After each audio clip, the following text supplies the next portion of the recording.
सावट असताना निर्भय बनो असा संदेश घेऊन महाराष्ट्रभर फिरत महाराष्ट्र गाजवणाऱ्या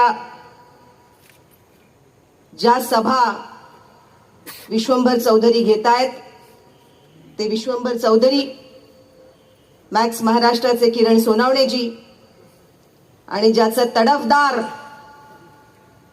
आणि मंत्रमुग्ध करणारं असं वक्तव्य तुम्ही ऐकलत तो आपला तरुण मित्र गोविंद, ज्यांच्या आमंत्रणावरून मी इथे आले ते विजय दिवाणे आणि शहापूर परिसरातल्या सर्व माझ्या भावा बहिणी. आजच घोषणा झालेली आहे, निवडणुका जाहीर झालेल्या आहेत. महाराष्ट्रातल्या निवडणुकांचं कॅलेंडर लागलेलं आहे आणि आचारसंहिता लागू झालेली. कोणतीही सभा आयोजित करताना असं आता सांगितलं जात आहे की आचारसंहिता लागणार आहे, तेव्हा तुमच्यावर एवढी बंधन आहे. मला खात्री आहे आयोजकांना आचारसंहिता लागू झाल्याबरोबर निवडणूक आयोगाने ते जाहीर केल्याबरोबर पोलिसांनी आणखीन एक नोटीस पाठवली असणार. पण आपण हे सगळ्यांनी लक्षात घ्यायला पाहिजे आणि आत्ताच सर्वोच्च न्यायालयाने याबाबतचा आदेश दिलेला आहे की सरकारवर टीका करणं, सरकारच्या धोरणांची चिरफाड करणं आणि सत्य पुढे आणणं हे लोकशाहीतलं अत्यंत आवश्यक असं काम आहे. आणि त्यामुळे मोदी नीतीची आणि भाजप नीतीची आणि त्याचबरोबर संघाच्या नीतीची पोलखोल करणं हे नागरिक म्हणून मी माझा हक्क मानते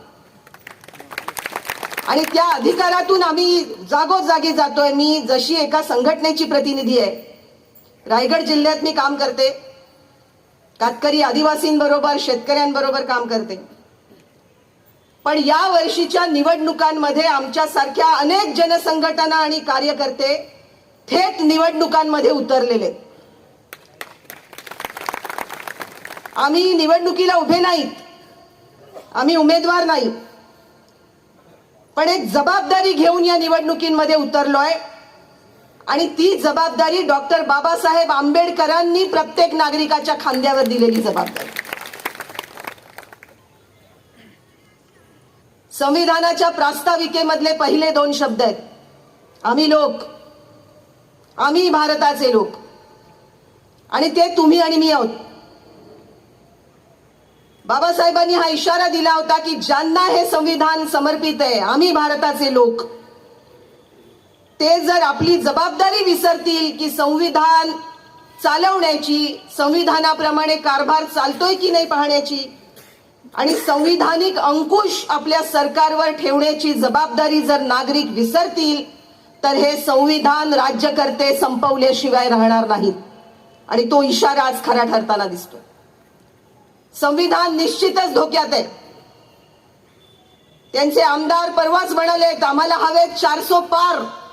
कशासाठी 400 पार? तर त्यांनी सांगून टाकलंय की आम्हाला संविधान नको, आम्हाला मनुस्मृती आणायची आहे, म्हणून आम्हाला हवेत 400 पार. आता हे लपून राहिलेली गोष्ट नाहीये. त्यांचे आराखडे बनवणं चालू आहे, पण तो आराखडा येईल की नाही, संविधानामधल्या तरतुदीनुसार ते प्रत्यक्षात होईल की नाही हा वेगळा भाग आहे. पण आजही त्यांनी संविधान पायदळी तुडवायला गेल्या 10 वर्षात ज्या पद्धतीने सुरुवात केलेली आहे त्यात नुसतं संविधान जागेवर असून चालणार नाही. ते जर संविधान तुडवत असतील तर तुम्ही आणि आम्ही ठामपणे उभं राहायला पाहिजे, निडरपणे. आणि ते गोविंद म्हणाले ते बरोबर आहे, आपल्यावर ईडीची तलवार नाहीये, त्यामुळे आपल्याला घाबरायची काही गरज नाही. या देशाला स्वातंत्र्य मिळालं त्यावेळेला त्या स्वातंत्र्य लढ्यात जे शेकडो, हजारो, लाखो, करोडो लोक उतरले होते ते सगळे निडरपणे उतरले म्हणून देशाला स्वातंत्र्य मिळालं. आजही जर संविधान वाचवायचं असेल तर तो निडरपणा अंगात आला पाहिजे. आपण नुकताच स्वातंत्र्याचा अमृत महोत्सव साजरा केलाय, पण खेदाची गोष्ट आहे की स्वातंत्र्याच्या अमृत महोत्सवी वर्षात असे राज्यकर्ते सत्तेत असतात ज्यांनी स्वातंत्र्य लढ्यात कधीच भाग घेतलेला नाही.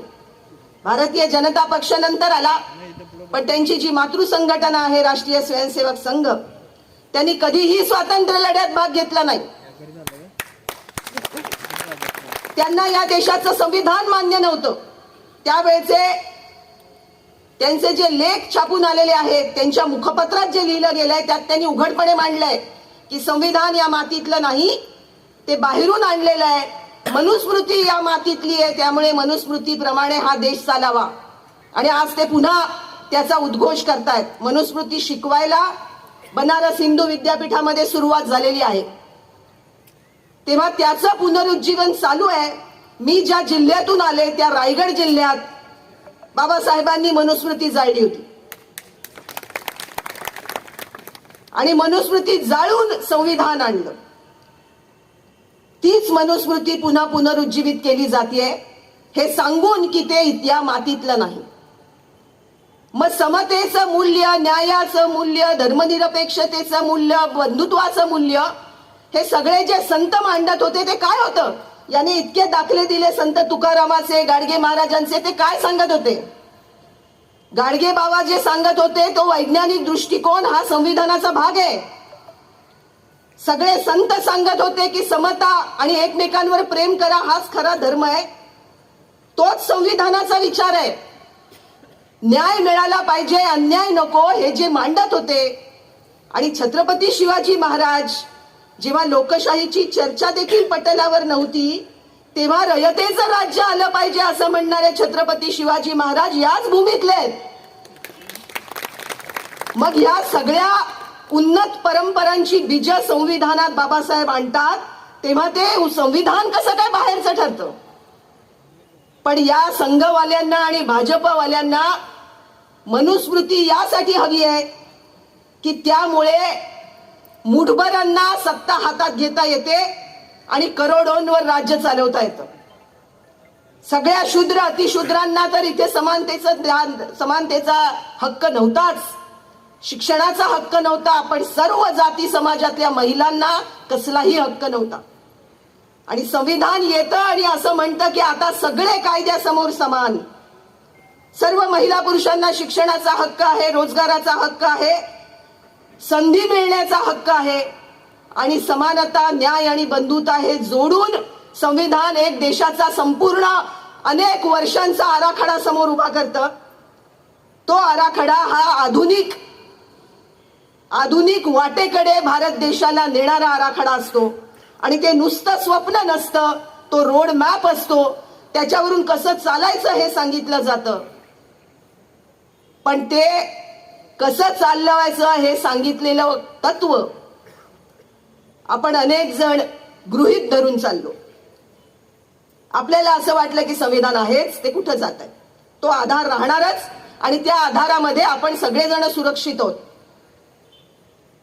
पण आपण हे विसरलो की संविधान हे दिशादर्शक आहे.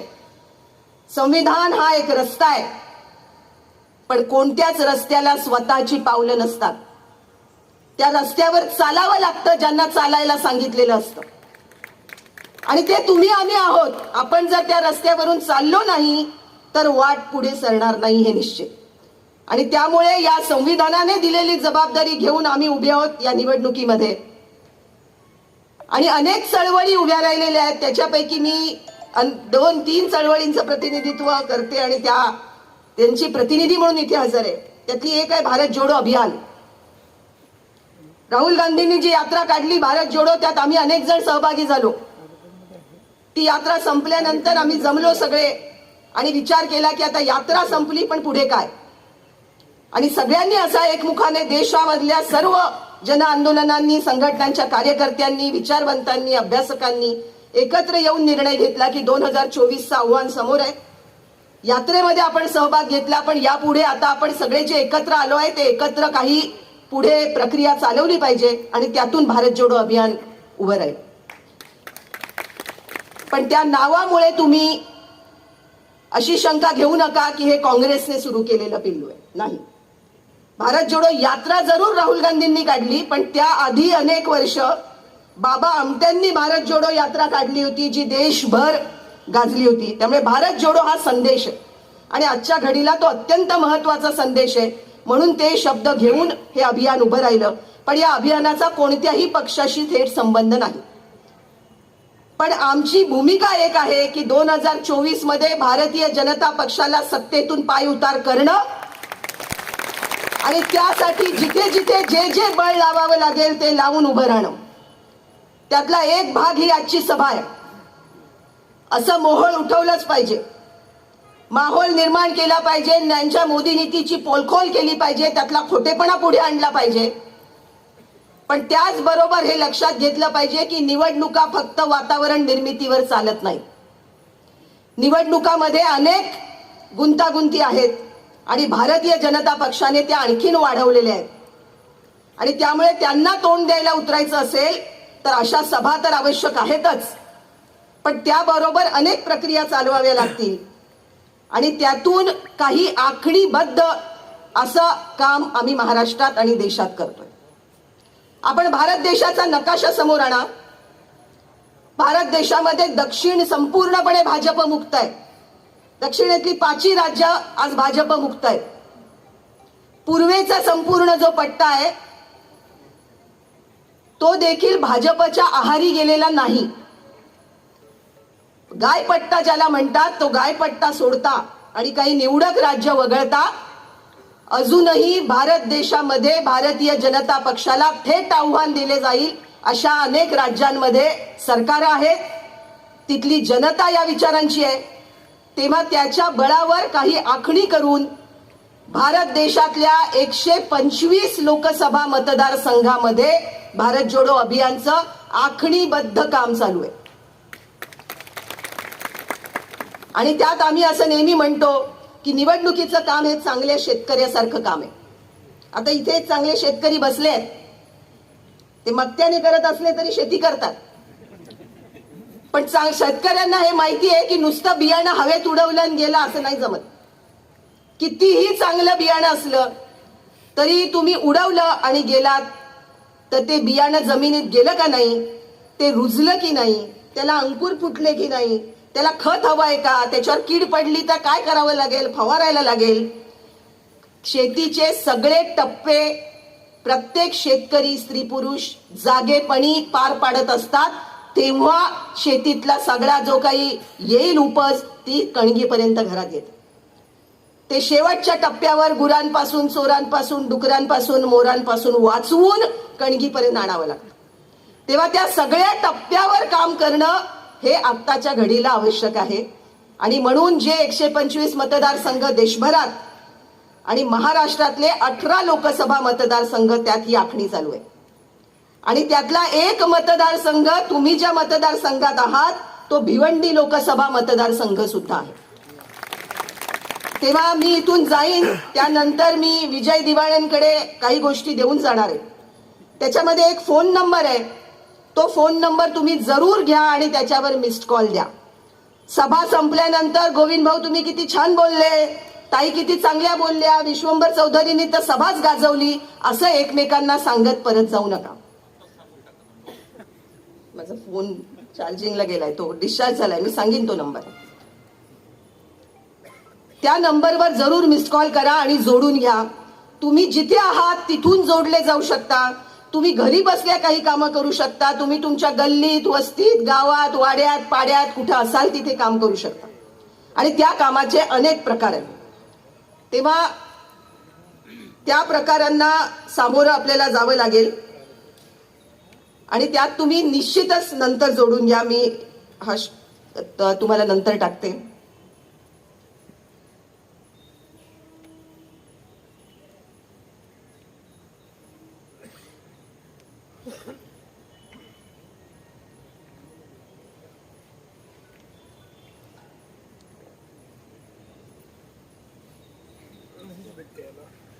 सगळ्यांनी आपले फोन जरा उघडा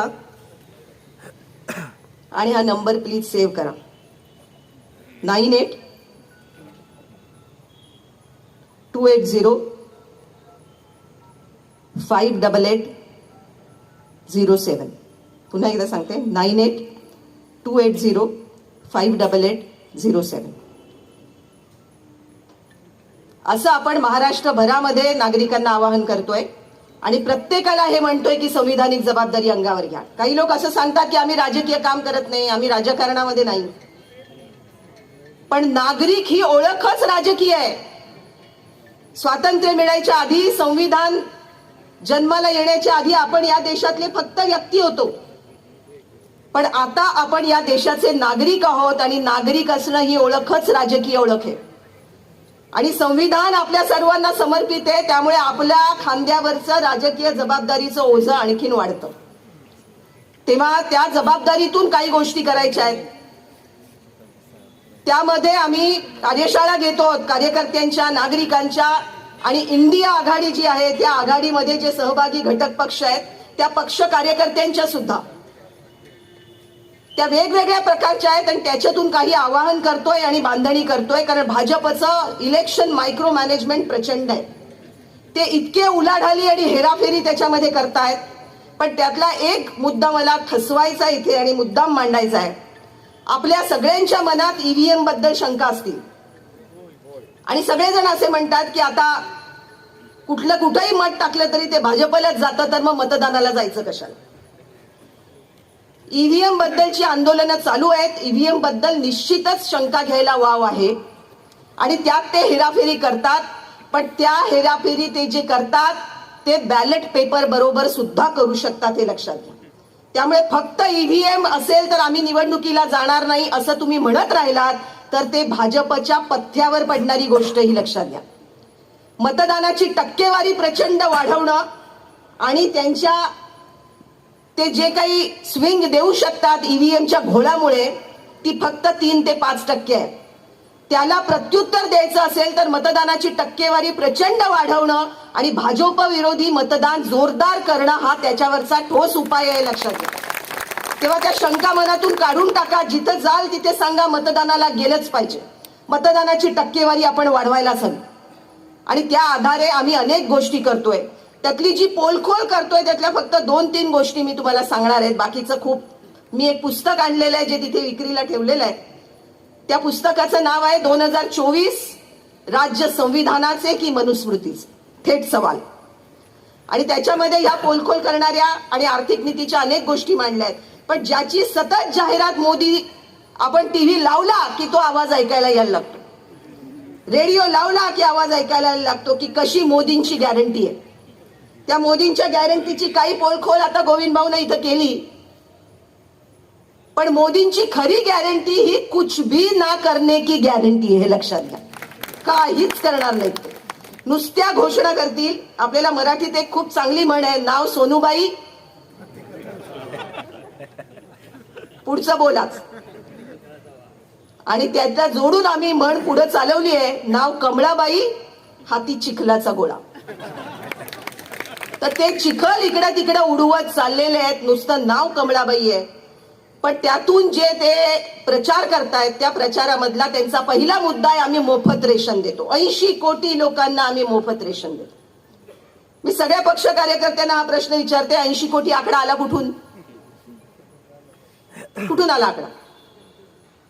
तो काही मोदींच्या खिशातून आलेला आकडा नाही.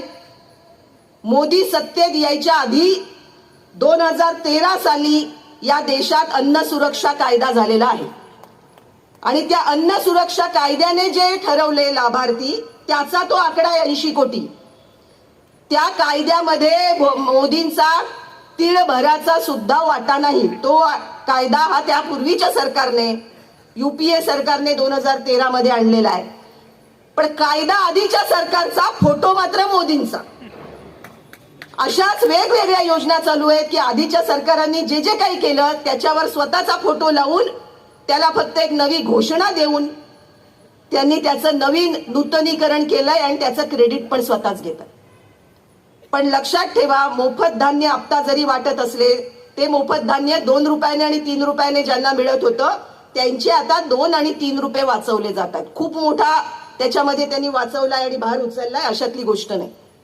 पण हे पण लक्षात घ्या की यांनीच शांता कुमार नावाच्या एका तज्ञांच्या अध्यक्षतेखाली समिती नेमलेली आहे आणि त्या समितीने यांना आधीच शिफारस दिली आहे की आता रेशन बंद करा आणि थेट खात्यावर 150 रुपये टाका.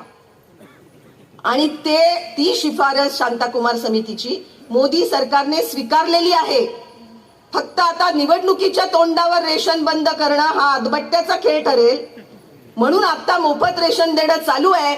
सरकार त्यांचं परत आलं तर तुम्ही लक्षात घ्या की ही सगळी फुकट रेशनची योजना जरी आता म्हणत असले की पुढची 5 वर्ष देणार, तरी ती फुकटची बंद होणारच आहे, पण एकूण रेशनच्या सुद्धा हे विरोधात आहेत. आता हे तुम्हाला मी अतिरंजित सांगते असं वाटत असेल तर त्याचं दुसरं उदाहरण सांगते, आपल्या महाराष्ट्रातलंच. महाराष्ट्रामधल्या 14 जिल्ह्यांचं शेतकऱ्यांचं रेशन बंद करण्यात आलेलं आहे. गोविंद भाऊ, त्यात तुमचा जिल्हा पण असेल.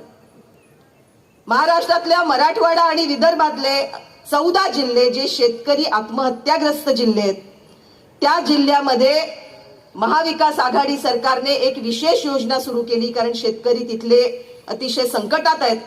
त्यामुळे त्यांना मदत म्हणून तिथे 2 रुपये आणि 3 रुपयाने धान्य देण्याची विशेष योजना जी महाविकास आघाडी सरकारने सुरू केली, ती शिंदे फडणवीस येताच 2023 मध्ये त्यांनी बंद करून टाकलेली आहे. आणि लाखो शेतकऱ्यांचं रेशन आज बंद आहे. त्यांना सांगण्यात आलं की 150 रुपये तुमच्या अकाउंटला येतील, पण आता पैसेही नाहीत आणि रेशनही नाही, अशी परिस्थिती. आणि हीच परिस्थिती पुढे आल्याशिवाय राहणार नाही. त्यामुळे मी हवेतले मनोरे नाही सांगत आहे, हे त्यांनी घडवलंय, पण त्यांच्या जाहिरातीमध्ये हे कुठेही येणार नाही की हा काय खेळ खेळतायत ते शेतकऱ्यांशी. आणि रेशनची योजना बंद करण्याचा त्यांचा डाव कसा आहे. गॅसचं तर झालंच, 400 रुपयाचा गॅस, तेव्हा सगळे बोंबलत होते महाग गॅस महाग गॅस. तो 1150च्या वर गेला. आणि तुम्ही सगळ्यांनी ते कार्टून पाहिलं असेल, सोशल मीडियावर हल्ली सगळं फिरत असतं की एक बाई बसलेली आहे आणि म्हणते मोदीजींचे मी मनापासून आभार मानते. कशासाठी आभार मानते? तर मी आधी उभं राहून स्वयंपाक करत होती, आता या सिलेंडरवर बसून स्वयंपाक करते, कारण त्याच्यात गॅस भरायला माझ्याकडे पैसे नाहीत आणि त्या सिलेंडरचा उपयोग आता बसण्याशिवाय कशासाठी नाही. आणि ते असं पडून आहेत. अशी ग्रामीण भागामध्ये असंख्य कुटुंब आहेत की ज्यांचं गॅस सिलेंडर पडून आहे आणि त्यात भरायला पैसा नाही. तर उज्ज्वला गॅस योजनेची जाहिरात मात्र अजूनही चालली आहे. माझ्या बहिणीच्या डोळ्यात धूर येतो म्हणून, तिचं आयुष्य कमी होऊ नये म्हणून तिला उज्ज्वला गॅस योजना दिली. गावात खेड्यापाड्यात जाऊन उज्ज्वला गॅस योजनेचं काय उज्ज्वल भवितव्य आहे ते स्वतः जाऊन बघा.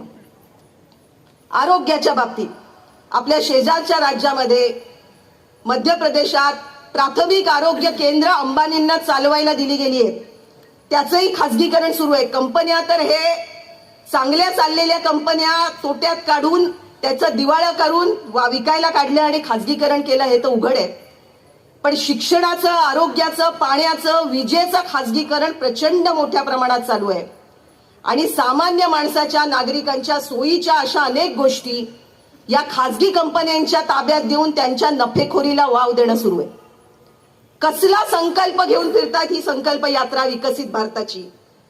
त्या यात्रेच्या समोर उभं राहून खरं तर पक्ष कार्यकर्त्यांनी आणि जाणत्या नागरिकांनी ती यात्रा बंद पाडली पाहिजे. ते केलं. संविधान प्रचारक असलेल्या गटामधल्याच एका तरुण कार्यकर्त्याने, राज वैभव त्याचं नाव आहे, कोल्हापूर जिल्ह्यातला एक तरुण आहे गोविंद सारखाच, तो त्या यात्रेच्या समोर उभा राहिला आणि म्हणाला ही गाडी मी पुढे नाही जाऊ देणार. मोदी सरकार नावाची काय गोष्ट आहे, ते मोदी काढा. सरकार हे महाराष्ट्र सरकार असेल किंवा भारत सरकार असेल, मोदी सरकार काय, हे खासगी प्रचाराची धंदे थांबवा आणि मी गाडी पुढे जाऊ देणार नाही. त्याच्या साथीला अनेक गावकरी आले आणि मग तुम्ही पाहिला असेल, पाहिला व्हिडिओ तो व्हिडिओ व्हायरल झाल्यावर मात्र अनेकांनी तो प्रयत्न केला आणि ती गाडी थांबवायचा प्रयत्न केला. हे जे लोण आहे हे पसरत गेलं पाहिजे. यांचा खोटेपणा, वारंवार खोट्यावर खोटं ते जे बोलतायत ते उघड करायला लागलं पाहिजे. इलेक्टोरल बॉन्ड्सचं प्रकरण आत्ताच बाहेर आलेलं आहे.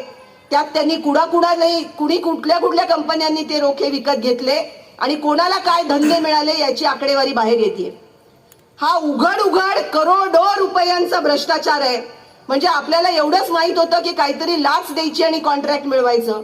हे पक्ष म्हणून उघडपणे भ्रष्टाचाराला नियमानुकूल करून, म्हणजे भ्रष्टाचाराला भ्रष्टाचार नाही म्हणायचं, त्याचाच कायदा बनवून टाकायचा, नियम बनवून टाकायचा आणि सगळी भ्रष्टाचाराची गंगा भारतीय जनता पक्षातच मुरवून घ्यायची. आणि जे कोणी पुढारी, आमदार, खासदार, मंत्री बाहेर राहून भ्रष्टाचार करतायत त्यांच्यावर ईडीची तलवार ठेवायची. बाहेर राहून भ्रष्टाचार करू नका, भाजपमध्ये या आणि हवा तेवढा भ्रष्टाचार करा.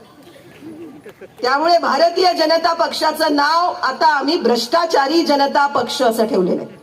त्यात भाजप, भारतीय काही नाहीये, ते फक्त भ्रष्टाचारी आहेत. सगळे भ्रष्टाचारी एकत्र झालेले आणि वेगवेगळ्या अंगांनी त्यांनी जो कारभार चालवलाय सगळ्या लोकशाही यंत्रणा ताब्यात घेऊन, आरबीआय त्यांच्याच ताब्यात, ईडी त्यांच्या ताब्यात, निवडणूक आयोग त्यांच्या ताब्यात, सीबीआय त्यांच्या ताब्यात, न्यायालय दबावाखाली त्यांच्या आहेत. हे पहिल्यांदा सर्वोच्च न्यायालयाचे 4 न्यायमूर्ती बाहेर येतात आणि पत्रकार परिषद घेतात की आमच्यावर सरकारचा दबाव आहे, कोणते निर्णय कसे द्यायचे या संदर्भात. पहिल्यांदा इतिहासात ही गोष्ट घडली आहे. तेव्हा न्यायालयांवर सुद्धा आणि सर्वोच्च न्यायालयावर सुद्धा सरकार दबाव ठेवतं, हे आता लपून राहिलेली गोष्ट नाही. या सगळ्या लोकशाही यंत्रणांची गळचेपी चालू आहे आणि त्या सर्व यंत्रणांमध्ये एकच गाणं वाजतंय, जो तुमको हो पसंद वही बात करें, तुम दिन को अगर रात कहो हम रात कहें. जर भाजपचे वरिष्ठ आणि त्यांच्या आयटी सेलच्या प्रमुखांकडून मेसेज आला की आता सूर्य उगवलेला आहे, पण सूर्य उगवलेला असला तरी ही रात्रच आहे, तर तो मेसेज जातो करोडो लोकांकडे आणि करोडो लोक म्हणायला लागतात सूर्य रात्रीचाच उगवतो, सूर्य रात्रीचाच उगवतो. आणि इतक्या टोकाचा खोटेपणा आणि डोक्यामध्ये भ्रम रुजवणं चालू आहे. यांची जी वाटचाल आहे त्याच्यात त्यांची 4 प्रमुख आयुध आहेत, ती ओळखा. त्यातलं पहिलं आयुध आहे भूक. या देशातली भूक जिवंत ठेवायची, भूक जिवंत ठेवायची. याचे आकडेवारी सगळे पुढे येत आहेत, पण हे दाबतायत त्यातले आकडे. पण ग्लोबल हंगर इंडेक्स म्हणजे जागतिक भूक निर्देशांकामध्ये भारत देश 111व्या क्रमांकावर खाली घसरलाय. बांगलादेश पण आपल्यावरती आहे, पाकिस्तान पण आपल्यावरती आहे, नेपाळ पण आपल्यावरती आहे, छोटे छोटे देश आपल्यावरती आहेत. आणि $1 ट्रिलियन इकॉनॉमीकडे निघालेला भारत देश मात्र 111व्या क्रमांकावर खाली घसरतो. उपासमार या देशातली संपलेली नाही. हे म्हणतात की फक्त 5% गरीब आहेत, असं ते म्हणू शकतात, कारण दारिद्र्य रेषेचं सर्वेक्षणच बंद आहे. गेल्या 10 वर्षात ना जनगणना झाली ना दारिद्र्य रेषेचं सर्वेक्षण झालं. त्यामुळे हवे ते आकडे फेकायचे, पण आकडेवारी मात्र त्याच्यासोबत द्यायची नाही, ही त्यांची चाल आहे. तर भूक खूप मोठ्या प्रमाणात, उपासमार अजिवंत आहे. त्याच्या बरोबर आहे भीती. पहिलं त्यांचं आयुध भूक, दुसरं आहे भीती. सगळ्यांवर भीती घालून ठेवलेली आहे. बोलायचं नाही, सरकारवर टीका करायची नाही, जे कोणी बोलतील त्यांच्यावर टांगती तलवार येतेच. तेव्हा या भीतीच्या सावटाखाली देशाला ठेवलेलं आहे. हे दुसरं आयुध आहे. जिथे पोटात भूक असते आणि डोक्यात भीती असते, तिथे डोक्यात भ्रम रुजवणं सर्वात सोपं असतं. त्यामुळे तिसरं आयुध यांचं आहे भ्रम. वाटेल ते भ्रम पसरवतात. सगळ्यांना 2022 पर्यंत घरं देणार, 2 कोटी रोजगार दरवर्षी तयार करणार, सगळ्या शेतकऱ्यांचं उत्पन्न दुप्पट करणार. 15 लाख तर फार झालं बोलून, 15 लाख तुमच्या खात्यात, असे कितीतरी दावे. हे सगळे भ्रम डोक्यात रुजवले जात आहेत आणि लोक त्याची छाननी पण करायला तयार नाहीत. हो, तुम्ही मागं काल काय बोललात ते तर खरं करा, मग पुढची गॅरंटी द्या. नव्या गॅरंटी, मागच्या गॅरंटी साफ.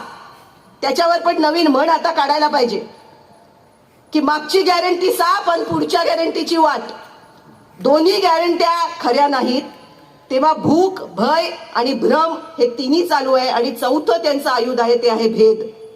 जातींमध्ये तणाव वाढवायचे आरक्षणाच्या नावाखाली, धर्मामध्ये तणाव वाढवायचे, हिंदू राष्ट्र खतरे में आहे असं म्हणायचं. अरे तुम्ही हिंदूंचे एवढे राखणदार, त्यांचं संरक्षण करणारे सत्तेवर असतानाच हिंदू कसं काय खतऱ्यात येतो? एवढ्या वर्षांची राजवट इथे झाली, तुम्ही सत्तेत येता आणि निवडणुका जवळ येतात तेव्हाच कसं काय हिंदू खतऱ्यात येतात? तेव्हा हे जे भेदभाव चालू आहेत ते भेद जागवून भूक, भय, भ्रम, भेद हे 4ही सतत वापरणं त्यांचं सुरू आहे. आणि आता जो उल्लेख मी केला की 2 धर्मांमध्ये तणाव वाढवतायत, त्यावेळेला हे लक्षात घेतलं पाहिजे की मुस्लिमांची संख्या वाढवतायत, हा एक भ्रम आहे. दुसरा भ्रम आहे की हे बाहेरून आलेले आहेत आणि त्यामुळे या भूमीतले नाहीत, त्यांना बाहेरच घालवलं पाहिजे. हा देश हिंदूंचा आहे आणि हा हिंदू राष्ट्र राहील. इथे नागरिकत्व आता सिद्ध करावं लागेल, त्यांनी तर कायदा आणलाच. पण त्यावेळेला आठवलं पाहिजे की या भूमीमध्ये किती वेगवेगळ्या क्षेत्रात मुस्लिमांनी दिलेलं जे योगदान आहे, त्या योगदानाबरोबरच एक महत्वाचं योगदान आजच्या या निमित्ताने मी सांगणार आहे की संविधानावर डॉक्टर बाबासाहेब आंबेडकरांनी दिवस रात्र काम केलं. हे जितकं खरं आहे तितकीच ही गोष्ट खरी आहे की त्या संविधान सभेत 299 सदस्य होते आणि त्या 299 पैकी 242 सदस्यांचे उल्लेख सापडतात अधिकृत वेबसाईटवर. त्या 242 पैकी 31 हे मुस्लिम सदस्य होते. त्यावेळेला मुस्लिम लोकसंख्या होती देशामध्ये 10%, पण संविधान सभेतल्या सदस्यांची संख्या 13% होती, हे लक्षात घ्या. आणि आज म्हणजे हे त्यांचं महत्वाचं योगदान आहे संविधानामधलं, ते विसरून चालणार नाही. जेव्हा आपण सावित्रीबाईंचा उल्लेख करतो त्यावेळेला फातिमा बीचं पण नाव घ्यावं लागतं. आणि मगाशी आणखीनही काही दाखले गोविंदने त्याच्या मांडणीमध्ये दिलेच. तेव्हा या सगळ्या इतिहासातल्या खऱ्या गोष्टी लक्षात घेऊन त्यांच्या भ्रमाच्या जाळ्यात फसू नका. उघड्या डोळ्यांनी देशाकडे बघायला पाहिजे, उघड्या डोळ्यांनी आपल्या परिस्थितीकडे बघायला पाहिजे आणि उघड्या डोळ्याने आजच्या राजकारणाकडे पण बघायला पाहिजे. जे इतर विरोधी राजकीय पक्षांना संपवू पाहतात, राहुल गांधींवर एका किरकोळ गुन्ह्याचं निमित्त करून त्यांना निलंबित करतात संसदेतून, 147 खासदार निलंबित केले जातात आणि महाराष्ट्राचं राजकारण जे आता चालू आहे त्याच्यामध्ये आईबापांनाच आईबाप नाही म्हणायचं आणि पक्षाचे 2 तुकडे झालेले मान्य करायचे, या टोकाला राजकारण गेलेलं. 2 पक्ष जे फोडले त्या पक्षांमध्ये जे मूळ त्या पक्षाचे संस्थापक आहेत त्यांनाच त्याच्यातून बाहेर काढायचं आणि म्हणायचं हे खरे पक्ष नाही. या टोकापर्यंत वाट जाते. याची चीड आपल्या मनात का येत नाही हा प्रश्न विचारा. आपल्या मनातला राग गेलाय कुठे? छोट्या छोट्या गोष्टींवर भांडणारे, वाद आणि कज्जे घालणारे आपण जेव्हा अख्खा देश रसातळाला नेला जातोय तेव्हा आपल्या मनातली चीड जाते कुठे? तो असंतोष का नाही व्यक्त होत? माझं या सगळ्यांना इथे बसलेल्यांना आवाहन आहे की तो असंतोष या 2024च्या निवडणुकीतून व्यक्त होऊ द्या.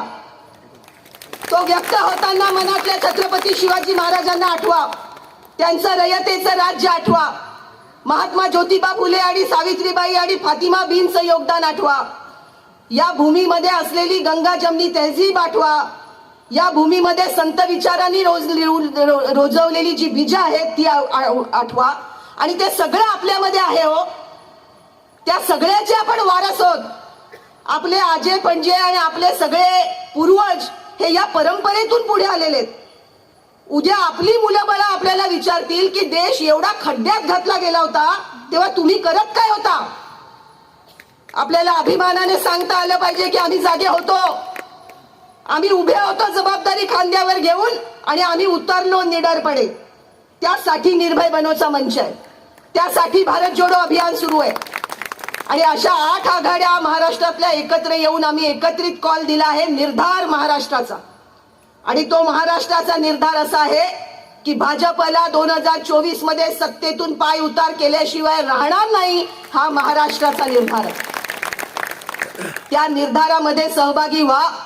आणि एक शेवटचं आवाहन करून मी थांबणार आहे, ते म्हणजे स्वातंत्र्याच्या अमृत महोत्सवी वर्षात ज्यांनी या देशाशी नादानी केली, स्वातंत्र्य लढ्यात कधीच भाग घेतला नाही, ते सत्तेत होते.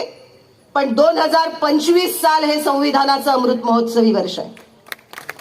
संविधानाच्या अमृत महोत्सवी वर्षात हे सत्तेत राहता कामा नयेत असा चंग बांधून कामाला लागूया. दिवस रात्र एक केली पाहिजे. आता रात्रच नाही, दिवस पण वैर्याचा आहे. त्यामुळे तुम्ही फक्त हे संपल्यानंतर भाषण किती छान झालं हे गोविंद भाऊंना सांगायला जाऊ नका. याच्यातून जी कृती आहे ती कृती यापुढची कशी करायची हे करण्यासाठी कामाला लागूया. पुढच्या वेळी मी शहापूरला पुन्हा एकदा येईन, कारण भिवंडी आमचा लोकसभा मतदारसंघ प्राधान्यक्रमातला आहेच. तेव्हा पुढचं पाऊल हे प्रत्यक्ष कामाला लागण्याचं असेल. तेव्हा आजच हे नोंदवून जा की तुम्ही कोणत्या कामात कशासाठी वेळ देऊ शकता. आणि नुसतं भाषण ऐकून घरी परत जाऊ नका. या चळवळीमध्ये सहभागी व्हा, खऱ्या अर्थाने निडर बना आणि या देशाला, या लोकशाहीला, या संविधानाला वाचवण्याचं कर्तव्य काळाच्या या टप्प्यावर पार पाडायला तयार होऊया. इतिहास आपण पुस्तकांमध्ये, शाळांमध्ये वाचलाय. ही वेळ इतिहास घडवण्याची आहे आणि तुम्ही आणि मी हा इतिहास घडवणार आहोत. तेव्हा हा इतिहास घडवण्यासाठी सज्ज होऊया आणि तयारीला लागूया. मी घोषणा देईन, संविधान बचाव. तुम्ही काय म्हणाल? देश बचाव हे बरोबरच आहे. चला पहिली देऊया ते. संविधान बचाव, संविधान बचाव. आता मी म्हणेन संविधान बचाव, तुम्ही म्हणायचंय भाजप हटाव. संविधान बचाव, संविधान बचाव. आणि तिसऱ्या वेळेला तुम्ही म्हणायचंय गद्दार हटाव. कारण नुसतं भाजपला हटवून नाही जमणार, गद्दारांना पण पाडलं पाहिजे. कारण ते ज्या आशेने, लोभाने, लालुचाने गेलेले आहेत तिथे शेपटे आपल्या आतमध्ये घालून त्यांना सुद्धा धडा शिकवायची गरज आहे. शिवाजी महाराजांनी गद्दारांना काय धडा शिकवला होता तो आठवा. त्यावेळेला टकमक टोकावरून कडेलोट केला जात असे. आता आपण सत्तेतून त्यांचा कडेलोट करूया. तेव्हा मी म्हणेन संविधान बचाव, तुम्ही म्हणायचे गद्दार हटाव. संविधान बचाव,